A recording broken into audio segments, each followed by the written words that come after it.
Yo, what is going on YouTube? I am Germ here. As you guys can see up on the screen today, we have a very big tweet that people have kind of been wondering about and asking about for a while now.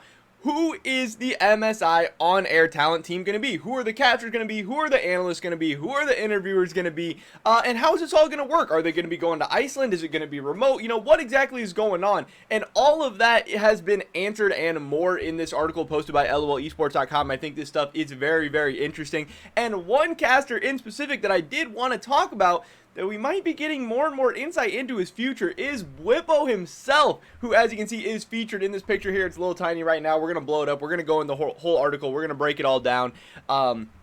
You know, I mainly only watch the LEC and LCS throughout the regular season, so I'm most familiar with those casters, those names, and, you know, who I would want to see and expect to see at a tournament like MSI. But the casters, the broadcast talent, the interviewers, everything can make or break an event of this magnitude so much. They can make it a great viewing experience or a pretty terrible one. So we'll be going over who's all going to be here, how's it going to be going down, whether we're hyped up, whether we're not. And yeah, that'll be what we're doing in today's video. But before we get into that, I should mention real quick, if you guys have not already, please take a second and smash that like button. I'd appreciate it so much. It really does help me out the YouTube algorithm. Also, subscribe to stay up to date on all my latest content. We have tons of awesome videos coming your way in the near future. Tons of MSI content, off-season content. European Masters is over now, so there's going to be a lot of moves going on. And then, yeah, Summer Split's right around the corner. With that being said, let's get right into this. Let's get, click on this article. I thought I had it pulled up already, but I guess we don't. I mean, I guess I did. It was just not where I expected. All right, MSI 2021 on-air talent announcing the English language broadcast. A big thing here is for like the LCS and LEC, how you have co-streaming and everything. I don't know if there's co-streaming for MSI. So usually, you know, you have your choice between like you want LS casting or you want Dom casting or do you want Double Lift and Sneaky and Meteos. I don't know if that happens for MSI. It might. I don't think historically there's been co-streaming for the international events, but maybe there is now. Maybe that's changed. I don't really know. I've never been a big watcher of co-streams. I pretty much always watch the official broadcast. So maybe that is a thing. Maybe it's not. I'm not exactly sure. But either way, most people are going to be viewing this stuff through the official Riot broadcast. So especially for the English and everything. So this is going to, you know, be a big deal for a lot of people. So here's the on-air talent we have. We have representing North America, Azael, Captain Flowers, Dash, Kobe. Pastry Time, kind of a surprising pick for me. I'm a fan of Pastry Time. I don't think he is all that exciting or all that, you know, like a standout as far as like casting talent or play-by-play or anything. He's been with Riot for a while. When he's casting, I don't mind. I'm not like a hater of Pastry Time, but you know, I'm not necessarily as hyped to see him on like a cast or anything as maybe some of the other guys. I think he's fine. I think he's okay. I just didn't, you know, I don't think he's like one of the locks for international picks and stuff, if that makes sense. And I don't think he's been at all the international events as of recent either. So yeah, kind of interesting there. Freak, we got Raz, and then in EU we got Quickshot, Lore, Ender still going to be there, even though he's kind of, you know, doing his own thing now, still going to be there. Medic, Shocks, BWIPO is going to be there. That is pretty interesting. Obviously talking about the future for him, where he's really looking to keep his options open. He doesn't know whether he'll be back with Fnatic, whether he'll be in the LEC, whether he'll be in the LCS, or whether he'll even be a pro player at all in the future going forward. And a lot of people are talking about what the potential other options for him could be, whether it is, you know, becoming a content creator, streaming, YouTube, and then also maybe co-streaming, you know, LEC, LCS, that type of stuff, and doing that stuff on his own, or maybe trying to sign a deal with Riot Games themselves and becoming an LEC, you know, on-air talent that is recurring, whether it's on the desk, whether it's casting, whatever, and just being an analyst for them, because obviously that would probably be pretty easy for him. I'm sure a lot of this stuff comes natural to him. He has, you know, the charisma, the personality, the talent, and the game knowledge, and yeah, that could be, you know, a way to make, I'm sure, a nice buck from Riot, but also have probably a much less stressful job, and also still a pretty fun job that is exciting. Especially going into 2022, where we hope things are going to be getting more back to normal in terms of COVID and everything like that. So there could be a lot more opportunities for stuff like that in the future. So that would be pretty interesting. But yeah, it's definitely going to have people talking about BWIPO more and more. Like, you know, is this hinting towards a future move? Is this him trying to get his foot in the door more and more with Riot? Is this him trying to cement himself with Riot in the long term as a person on the desk? Could it be putting pressure on Fnatic? Could it be putting pressure on the other teams to pay him some more money to get him, the contract he wants? Yes, absolutely. Because again, the more options you have, the more leverage you have in these negotiations. And if he can get, Riot to offer him a deal, or at least have the threat of, I'll just go be a caster, he might get some better deals, whether it be from America, Europe, whatever. And they might have to meet some of his demands. We have Kadril, who everyone's been a big fan of this year, Dracos and Vedius.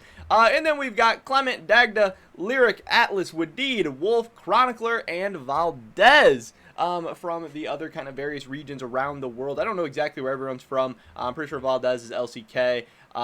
Atlas, I want to say is LCK or LPL as well. I'm familiar with a lot of these people, but I don't know exactly their backgrounds and everything. Again, I watch mostly LCS and LEC throughout the regular season.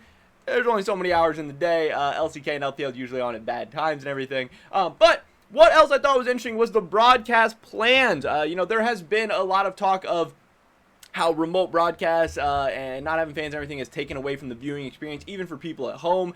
It's better when the casters are on site. It's better when the casters are there. It's better when there's fans. It's better when there's big reactions, big plays.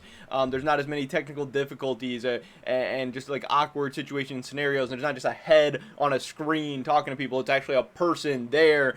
So here is what Riot plans for Iceland, for MSI. They said, in order to provide the best possible viewing and listening experience, all of our shoutcasters will be in a studio location for MSI. That's cool. That's not what it's always been, for a while in the LCS especially. People were casting from their bedrooms, from their apartments, from, wherever they could find. That sucked. That was not a good viewing experience as an LCS fan, as an LCS watcher.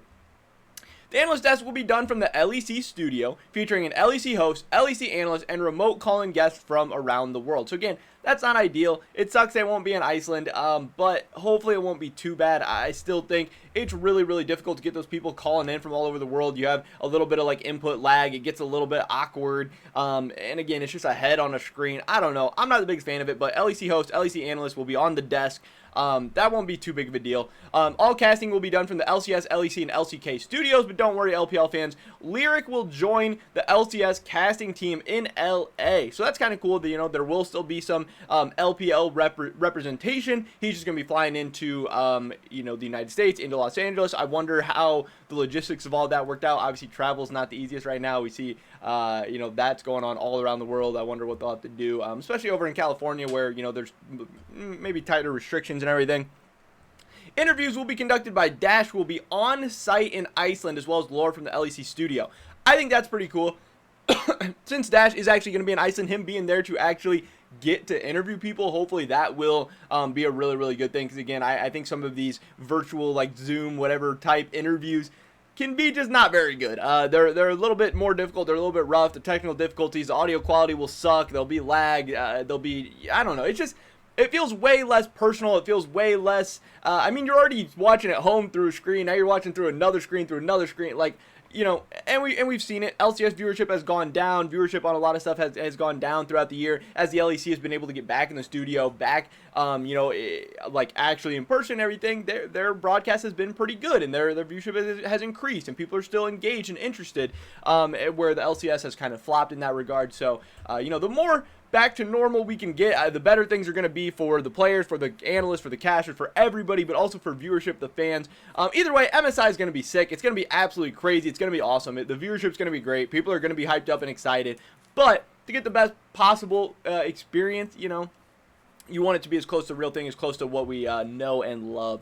So they do say, although their talent won't be together just yet, we're excited to have your favorite casters from all over the world covering the return to MSI. I do think this is a good mix because, yes, obviously, if you are an LCS fan, you want to see the people you're used to, but also you want people who are knowledgeable on the LCS. Same thing with the LEC, same thing with the LCK, same thing with the LPL. Obviously, you're only going to have one guy, but, the LPL English team, I would assume, is not as big anyway, and most LPL viewers are probably not English-speaking anyway, but it's still good that they at least did make the accommodations to have somebody that is supposed to be an expert on the LPL that is super, super familiar. So that's always fun, to have all four of the major regions represented, to have all four of the major regions there for analysis, breakdown, to provide storylines, but also for some trash talk and all of that fun stuff too.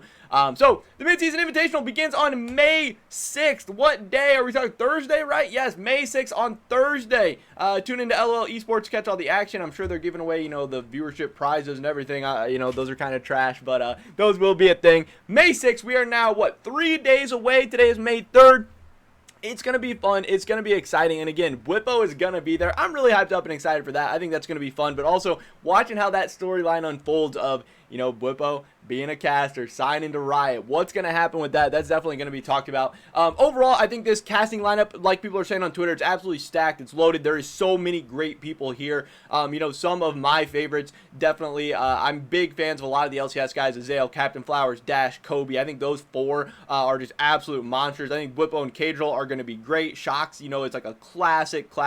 Vedius has grown on me so much over the last couple of years. Quickshot has been great for Riot for so long. Raz, honestly, is a guy that I'm starting to like more and more as well. I think he is really good.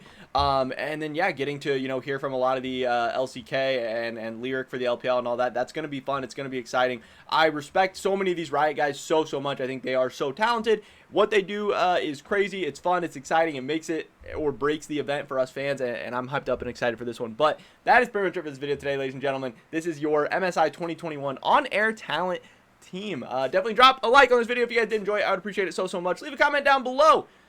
What do you think about this lineup? Is there a caster that you're hyped up and excited for? Is there somebody that got snubbed? Is there somebody you'd want to see instead? I'd love to hear your guys' thoughts and opinions. Subscribe to stay up to date on all my latest content. Hopefully catch you guys in the next one. But until then, peace!